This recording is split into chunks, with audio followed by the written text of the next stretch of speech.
Have you ever believed that family would be the safest place to seek protection? I used to think so. Until my cousin Maya got pregnant at 18 and the entire family turned their backs on her. For 2 years, she quietly moved through every gathering, every holiday like a ghost. But that was only the beginning. There were secrets, even the family didn't know, and the person we all thought was trustworthy, her cousin-in-law, was actually the one behind all her pain. In today's episode of True Reddit Stories, you'll follow Maya's journey, isolated, slandered, and forced to build her own network just to survive. This is a story about betrayal, the silence of those who should have spoken up, and the power of a community that finally chose to protect the victim. You'll come to realize that sometimes justice doesn't come from the courtroom. It comes from courage and from people who stand together. Get ready because this story will shake you, and you won't be able to look away. Chapter 1: The Forgotten One. In their own family. If you ever thought family was the safest place, let me tell you about that Thanksgiving. I was just 17, and it was the first time in 2 years that Maya, my cousin, showed up again at our big family dinner. The atmosphere in the dining room just froze, the kind where you could literally hear Grandma's oxygen tank hissing in the corner. Everyone turned to look at Maya, as if she were the embodiment of some tragedy. Aunt Carmen, the one who always loved to show off as the family's moral compass, didn't even bother to hide her disdain. Oh, so the girl who threw away her chance at Harvard just to get herself pregnant at 18 finally came back for dinner with the family, huh?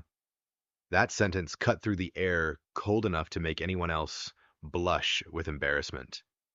I saw Maya hands full with a bag of diapers and wanted to go help her, but my mom gripped my shoulder tightly and whispered just loud enough for me to hear, "Don't make a scene. Don't act like teen pregnancy is normal." She brought this on herself. I remember Maya used to be the pride of the whole family. Always at the top of her class, and at her high school graduation, the family showed up in droves like it was some sort of wedding procession. Everyone bragged, "My niece is about to go to Harvard." But just one incident, and Maya became a name no one dared mention. She quietly sat alone in a corner, eating while feeding her baby son, a chubby little boy with big dark eyes looking around the table as if searching for someone to smile back at him. But no one paid attention.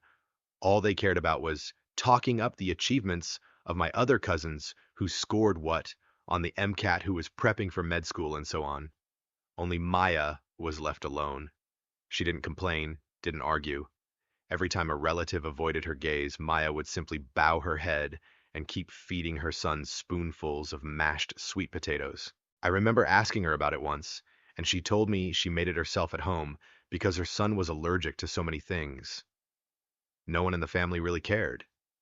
Sometimes watching Maya cradling her child and eating alone, I couldn't help but feel she was like a lost ghost wandering her own home.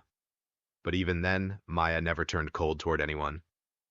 That Lunar New Year, while everyone else was busy eating and chatting, Maya was the only one who noticed that Brian, my younger cousin, had turned pale from low blood sugar. She quickly gave him candy. The rest of the family just kept fussing over bonchung and toasting each other. Anything good Maya did was seen as just her duty, but her mistakes were remembered forever. I grew up in the shadow of that silence. Everyone knew Maya had once been the golden girl of the family, but no one brought up the past, let alone wanted to talk about her present. They pretended not to see, not to hear the baby crying, not to see Maya lugging her bags alone to the bus stop, not to remember her birthday. All anyone ever said was, "Be careful, don't let your kids end up like Maya." Honestly, no one dared ask what Maya had been through. No one truly wanted to know. And I, still naive at the time, thought everything would blow over, that if Maya just tried hard enough, she'd be forgiven, she'd be family again. But I was wrong. It took me a long time to realize in this family, if you slip up even once, you'll always be an outsider no matter how hard you try. Chapter 2: The Christmas Party and the Unrecognized Hero.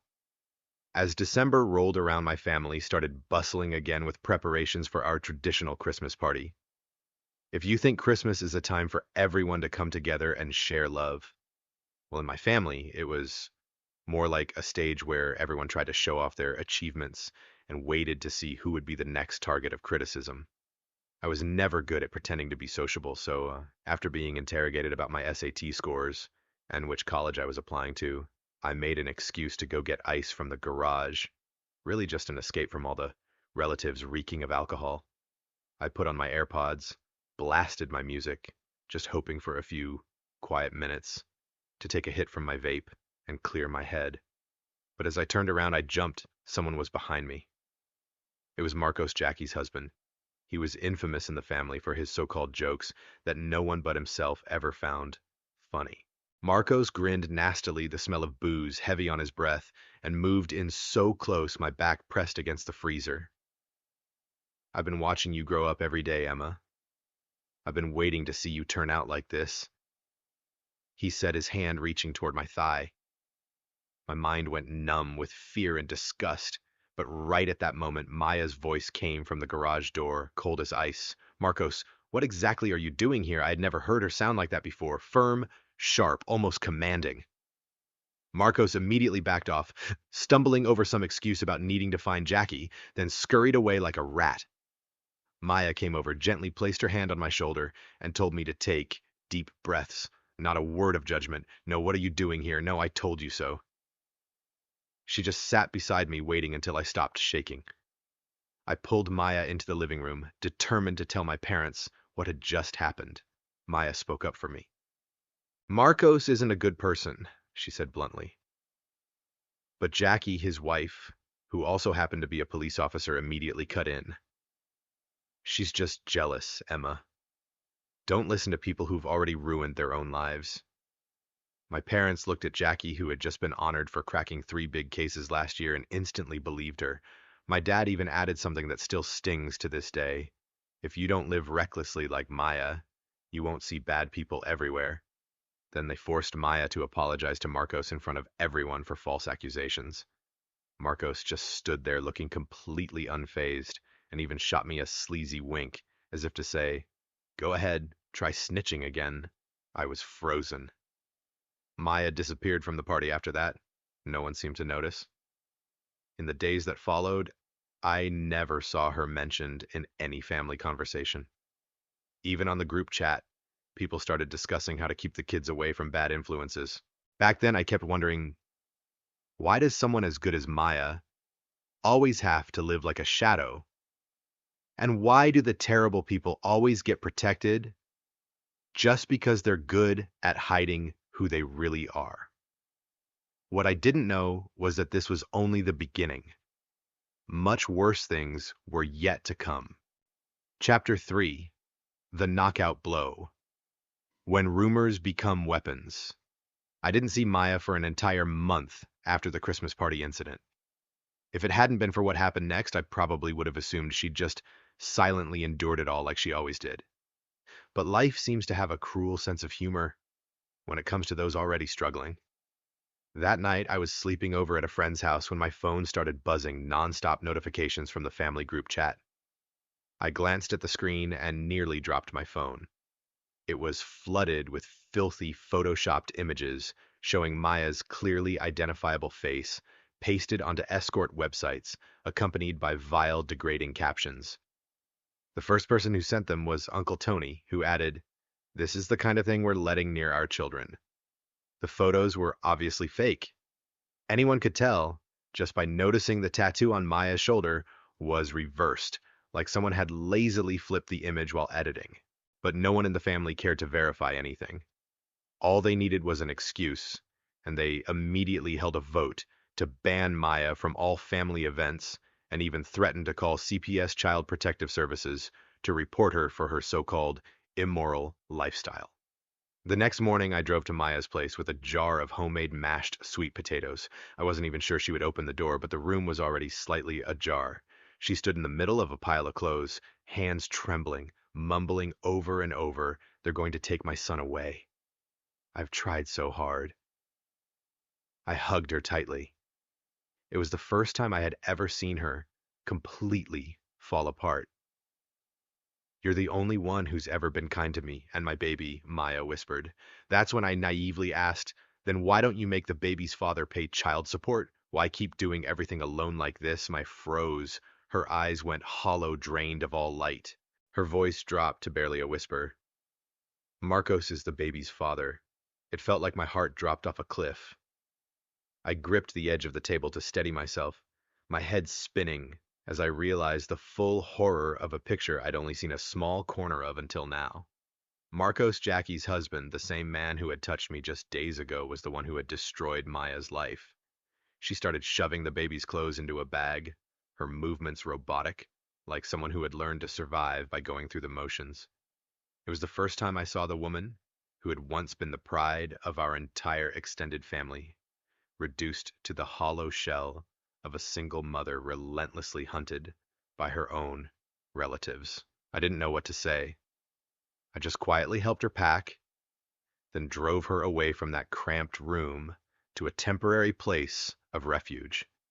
Outside, the group chat continued to explode with cruel comments. Inside, the woman who once embodied everyone's expectations had been reduced to trembling hands and lifeless eyes. That was when I finally understood rumors, no matter how fake, can destroy a person, especially when they're wielded by their own family. And for Maya, the pain was far from over. Chapter 4: The Truth Behind the Mask, the Beginning of a Survival Journey. From the moment Maya uttered the words, "Marcos is the baby's father," my world tilted on its axis. My head went numb from the sheer disgust and fear. I no longer knew who was who in this family. Maya stayed silent, hands trembling as she folded her baby's clothes into a plastic bag, her eyes red as if on the verge of tears, yet not a single tear would fall. I helped her carry the bags to the car.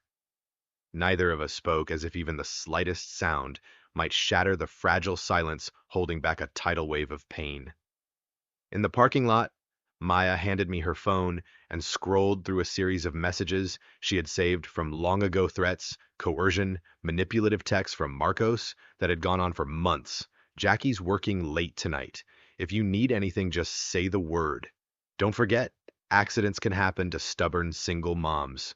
Reading each line sent chills down my spine. Maya said to me, "If you think it all started when I got pregnant, then you're wrong. It was already brewing long before that." I suddenly remembered all those family gatherings. How Marcos always found a way to linger near Maya, always wore that smirk, always kept his hand on her shoulder or lower back, just a bit too long. Jackie was often drunk or absent. Everyone assumed she was busy with her police work, so no one questioned it.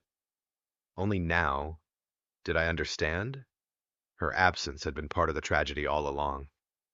We drove to Maya's mother's place, a small apartment in a rundown neighborhood with metal bars across the windows. Her mother opened the door, saw Maya's face, and didn't ask a single question. She simply pulled us inside, poured tea, and started making phone calls. I overheard words like lawyer, safe house, and child protection. Maya explained everything in Korean to her mom, while I just sat there trying to piece everything together. The memories came flooding back. I remembered Maya at a birthday party 3 years ago, wearing a purple dress, standing next to Jackie and Marcos. Back then, I thought it was just a normal family photo. But looking at it now, all I could see was the discomfort, the hollow look in Maya's eyes, and Marcos standing way too close.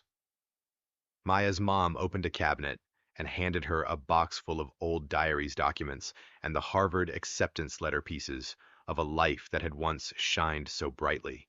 She held her daughter tightly for a long time, then turned to me and asked, "Do you believe her?" I could only nod. How could I not when all the evidence was here, when the strongest woman I had ever known had completely broken down in front of me?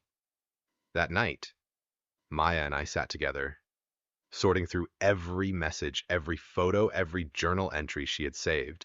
We started stitching together the timeline from when Maya was just a 13-year-old girl Everyone praised her when Marcos began noticing her with strange compliments, unwarranted touches, and offers to help with study groups that no one had asked for. In one shaky journal entry I read, "If I speak up, he'll hurt my little brother. I can't let that happen." I shivered. I realized then that the reason Maya had endured everything in silence all those years was to protect the people she loved most, even if it meant sacrificing her youth, her future, and her self-worth. We knew that if we didn't act now, Marcos would continue to destroy more lives, not just Maya's, but any child who might fall into his line of sight. That night, Maya and I sat side by side, and for the first time looked the truth in the eye. Maya had never been the one in the wrong. This family was, they were the ones who turned their backs on a victim and shielded a predator. And from that moment on, I swore to myself I would never let Maya fight alone again. Chapter 5. A Network of Protection. When the community becomes a shield. The next morning, I didn't go home. I drove straight to Maya's new apartment. She was still trembling after a long night, clutching her phone, as if to remind herself everything must be documented. I looked around the empty room and saw bits and pieces of Maya's life, packed into plastic bags, her son's old belongings, carefully preserved journals, official documents. That's when I realized this wasn't just preparation for a move. It was preparation for a war. We began planning step by step. First, protect Maya and her son, change all passwords, enable two-factor authentication, set up a new email and backup phone number. Stephanie, an old high school friend of Maya's, brought her laptop and recovered everything from Maya's social media accounts, photos, messages, notes, dating back to her quinceañera. Everything was compiled into a detailed timeline. We matched each photo, each message to the exact day, hour, minute. Maya showed me every message Marcos had sent her, threats, cloaked as concern, manipulative warnings to maintain control, and outright intimidation. I had never seen Maya so visibly shaken, but she stayed composed, writing down every detail, leaving nothing out. She had become a warrior, not with fists, but with documents, with proof, with the unrelenting drive of a mother protecting her child. We called Maya's mother, who immediately activated her women's network, friends, distant relatives, acquaintances in the Korean community, everyone ready to help. Some took turns watching the baby, others inspected the security of Maya's new apartment, and a few searched for lawyers and emergency housing. For the first time, I witnessed the true power of community as a protective force. This was the kind of support Maya's own family should have provided, but instead, they had turned their backs on her. In the days that followed, we even discovered other potential victims.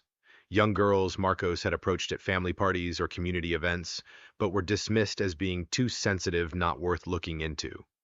Stephanie helped us track all evidence. Marcos's pattern of lingering near young girls, secretive messages, Jackie's convenient absences whenever he made a move. Every step we took was calculated almost like military strategy, but each step also made Maya feel a little safer. She no longer had to face Marcos alone. She no longer felt betrayed by everyone she once called family. We were building an invisible but solid wall around her, from the apartment, from the community, from people who truly cared. I learned something important. The law and family aren't always a shield. Sometimes only the community, those who care enough to act, can truly protect a victim from someone dangerous. And Maya, the woman once abandoned and shunned, now had a network, a shield strong enough for her to move forward. That night, Maya and I sat together, looking through each record, each photo, each carefully organized message. For the first time in years, she wasn't shaking out of fear, but out of anticipation, because finally, she knew she wasn't alone, and the full picture of the truth was beginning to come into focus. Chapter 6. When the family begins to see the truth. After a few days of building our protective network, we started noticing subtle shifts within the family. The mothers in the extended clan slowly began to grasp parts of the truth. Marcos was no longer the perfect man they once praised. The lingering glances, the quick side eyes when he hovered around teenage girls, people began to take note. They started quietly exchanging stories. They had once brushed aside the sneaky looks, the accidental touches, and his inappropriate presence at family gatherings. My mother, who had always harbored suspicions but never dared voice them, finally began to observe more closely. She noticed how Marcos always seemed to orchestrate situations where Maya or other young girls ended up isolated, and how Jackie was frequently absent or intoxicated at just the right moments. One evening, she looked me straight in the eyes and said, "Maybe we were wrong." Just a few words, but they loosened the knot in my chest. It was a glimmer of hope. We began documenting every detail, every piece of evidence from within the family photos from birthday parties, Christmases, New Year's gatherings. Marcos was always in close proximity to young girls, always had a reason to help them, and Jackie always conveniently disappeared when he made his move. These fragments gradually formed an undeniable pattern. Marcos was a repeat offender, and Jackie had been complicit for years. Maya and I went through every photo message and old journal entry. Stephanie, Maya's friend, helped us organize everything into a clear, chronological timeline. A full picture began to emerge every time Maya had stayed silent. Every time she'd been dismissed as too sensitive or making things up, there was a reason behind it. She wasn't paranoid or jealous. She had been living inside a calculated web of manipulation and fear. The miracle was this: when the women in the family started recognizing the pattern, they instinctively began to change their behavior. They didn't have to speak up directly. They began pulling their daughters away from Marcos, altering how events were organized, even crafting coincidental reasons to keep him from being alone with potential victims. A new kind of protective wall was forming this time from the very family that once turned its back on Maya. With every step forward, I saw Maya grow calmer. She no longer trembled at the sound of a door opening, no longer had to wonder who would be on her side. She knew that finally the truth was being seen, and it wasn't just me anymore. A small but growing circle within the family was standing with her. That night, we sat together, reviewing the entire body of evidence. Maya held my hand, exhaled deeply, and for the first time her eyes weren't filled with fear but with resolve. A fierce determination to protect herself, to protect her child, and to finally speak up for all the years she had been forced into silence. And I knew then the biggest turning point, the direct confrontation with the truth, and those who tried to bury it, was no longer a question of if, but when. Chapter 7. The Confrontation Exposing Marcos. Then came the day I knew there would be no turning back.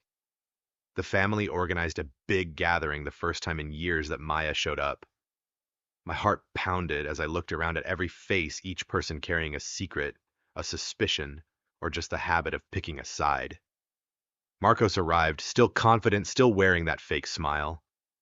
He had no idea Maya had prepared everything. I stood beside her and saw the light in her eyes filled with resolve, no more fear. From her bag, she pulled out a folder packed with evidence messages, photos, journal entries, a timeline, and laid it out right there on the dining table. The same table where the family had once decided to abandon her. The dining room fell silent. No one spoke at first. People began flipping through the pages, reading each detail. Marcos froze, the smile slowly fading from his face, replaced by a panicked, scattered look. It was the first time I'd ever seen him truly afraid. Jackie stood next to him, pale hands trembling. After a long silence, she finally muttered a half-confession. I knew something wasn't right, but I chose to stay quiet. Uncle Tony tried to step in, saying this should be handled privately to avoid tarnishing the family's name. But Maya, her voice steady, calm, and almost frightening in its composure, responded, "Everything in this folder is the truth. There's no more room to hide." Those who had once turned their backs on her, mocked her for getting pregnant at 18, now looked at the folder with a mix of shock, regret, and disbelief. Some cried, Others still tried to appear annoyed, but even they couldn't deny it anymore. The room was tense, like a stretched wire, but underneath was a sense of release. Finally, the truth had come out.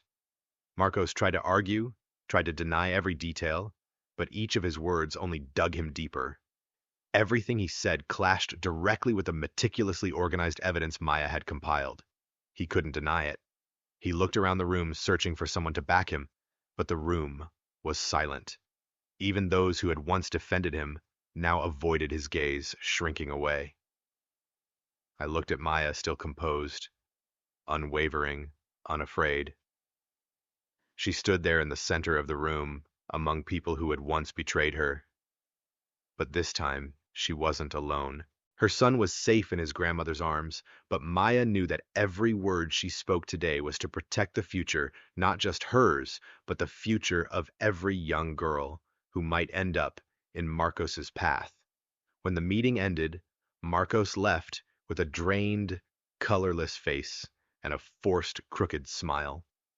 Jackie, after a long silence, apologized to Maya and promised to cooperate in making things right. A few family members also expressed regret, late yes, but enough to show that the truth had finally won. I left that meeting with a heavy heart, but also a strange sense of peace. The battle wasn't over, many still didn't fully understand, but for the first time in years, Maya had stepped out of the shadows of silence, and I knew from this point on, she would never walk alone again. Chapter 8: Justice and Rebirth. After the family meeting, the atmosphere still felt heavy, but Maya had completely changed. She walked out of that room with a new sense of confidence, no more trembling, no more fear of judgmental stares or whispered gossip. I saw her standing there, like a warrior who had weathered the storm, yet still held a heart full of compassion. In the following days, the protective network we had built continued to operate. Friends Maya's mother and the mothers in the community helped her regain stability, taking care of her son, monitoring the apartment's security, connecting with lawyers, and preparing every document needed in case Marcos attempted retaliation. Maya began therapy, finally learning how to process the pain she had carried for years. And for the first time, I saw her smile softly, free from guilt or shame. Marcos could no longer show up comfortably at family or community events. Every attempt he made to intrude was blocked by those now standing guard around Maya, a defense system he never saw coming. Each time he appeared, I noticed the panic in his eyes before he quickly disappeared. The power and control he had once relied on were slowly crumbling. The family began to realize the depth of their mistake. Some came to Maya and apologized late, but sincere, with no more excuses or denial. Younger cousins who had once been influenced or intimidated by Marcos were now being protected. Family gatherings gradually began to feel safer. Maya's cousins even started seeking her out for advice, and for the first time she felt the respect and trust she had always deserved. The community around Maya began to understand what had happened too, forming an invisible wall of support. Those who had once been threatened by Marcos but were too afraid to speak now saw Maya stand up, and they started to come forward, sharing their stories and supporting each other. Maya was no longer alone, and that realization brought me an unexpected sense of relief. Maya and I reviewed all the evidence, messages, journal entries, Marcos's behavioral timeline. Each detail was meticulously organized, forming a complete picture that proved everything Maya had said from the beginning. I realized then that strength doesn't always come from legal systems or authority. It can come from solidarity, care, and the decisive actions of a united community. The day Maya received an invitation to the Korean Lunar New Year celebration, the first time she'd been included in a family event in years, was a clear sign. Justice doesn't always come from a courtroom, but when truth is acknowledged and people come together to protect it, justice still prevails. Maya walked into that celebration, holding her son's hand, her eyes filled with confidence. And I knew, though there would still be challenges ahead, she had been reborn. Maya was reborn. She's no longer alone, and her son now lives in a safe environment. Marcos, the man who once manipulated and threatened her, has been fully exposed and isolated by both the family and the community. The Whisper Network and the Protective Circle proved one thing: when people who truly care take action, justice can prevail even when the legal system once turned its back. Maya's story is a powerful reminder: never stay silent in the face of injustice, and never underestimate the strength of a community that chooses to protect the vulnerable. If you found this story meaningful, don't forget to like, share, and subscribe so you won't miss upcoming true Reddit stories where we continue uncovering real stories full of drama, hard truths, and life lessons worth remembering.